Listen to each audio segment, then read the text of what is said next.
আজ মানুষ বড়ই ব্যস্ত।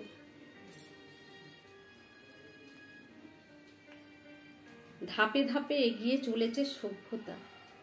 আজ মানুষের বড়ই ব্যস্ততা। বাবা মার সন্তান শিক্ষার অভাবে কি ব্যর্থতা? মানুষের মনে খুব অস্থিরতা। পোশাকের আড়ালে মুখোশ পরা ভদ্রতা। রাস্তার রকে বসে থাকা যুবকের অশ্লীল ভাষায় অভদ্রতা। মানুষের মনে আজ হারিয়ে গেছে কি পবিত্রতা? ভালোবাসার নামে এখন চলছে ধৃষ্টতা। বৃদ্ধ বয়সে একাকিত্ব, নিঃসঙ্গ, অনির্ভরতা। সন্তানের কাছে বোঝা হয়ে করতে হয় নির্ভরতা। বড় হবার ক্ষমতায় হারিয়ে যায় আপনজনের হৃদ্রতা। সম্পত্তি, অর্থের লোভে মানুষের মনে আজ হিংস্রতা। ছোট বড় ভেদাভেদ, শত গরিব মানুষকে হতে হয় অপমানিতা। তীর্থস্থানে চলছে ধর্মের নামে ভণ্ডতা।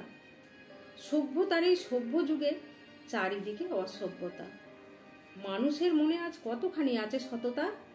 ন্যায় ধর্ম ভুলে গেছি আমরা, ভুলে গেছি পরজন্মের কথা। সব মানুষের মনের কোণায় লুকিয়ে থাকে কত ব্যথা।